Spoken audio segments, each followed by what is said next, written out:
fighting from outside. They want to stay inside and fight.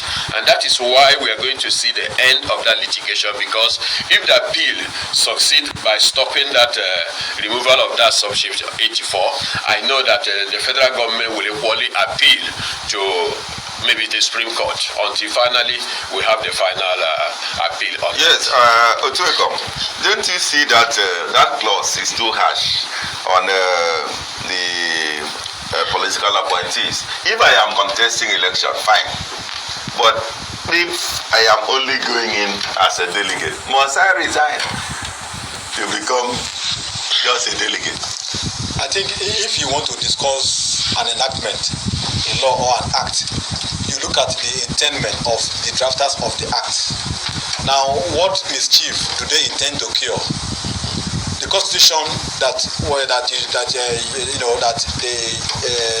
Omaya Federal High Court said this particular section 84 sub 12 is at variance with, talk about public servant. There are two issues, there are two words. Public servant is mentioned in the constitution, and then in the Electoral Act, what is mentioned is political appointees. These are two different nomenclatures. The public servant could be someone, for example, someone who is in INEC, who has a tenureship in a statutory body. It's not like the minister or a commissioner that has no tenure in the government. Apart from where the government is going, you go with the government.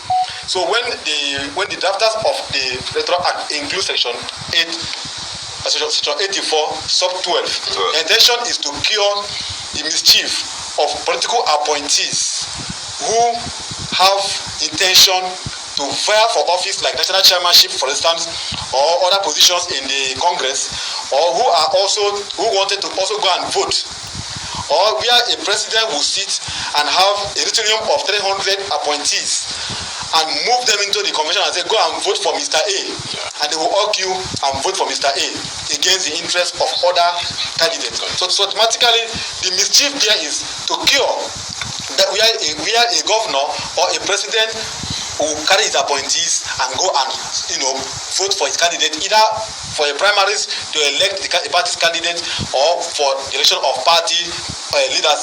So the constitution is very clear about the way it talks about when it mentions public servants, and here we are saying political appointees. These two things are two different things entirely. It doesn't conflict. That's one. Number two, I agree that the section 84 sub 12 be allowed. That is why I support the stand of the National Assembly challenging the judgment of the Umaya Federal High Court. Let the section be there. Otherwise, in some states where the governor or the governors have aides up to 300, they will move them into the country and then go and vote for who they want. And then this party, other men who are also vying for the same office, may be shut out because of the issue of who has the delegate. So for me, I am in agreement with section 84 sub 12. Yes, Prince Idris Ritwen, I think you are back now. Prince Ritwen. Yeah, I'm with you now. Prince Ritwen, yes. I'm asking you two questions now. Don't you see it as disenfranchisement? I know that the party was very smart avoiding the political appointees from taking part in the electoral process so as not to attract litigation. Don't you see that if I am coming up as just a delegate, I'm not contesting election, I should be allowed to vote? Then that is one. Two, what is the spirit over there, over the consensus arrangement? Are the party members enthusiastic? Are they very happy about it? Or has it dampened their morale that they wanted to vote for a particular candidate which they were not allowed the opportunity to vote for? Well, let me start with the second question. Anytime delegates will go for a convention of this nature, they would love to exercise their right to vote and be voted for. That is paramount. But as a political party,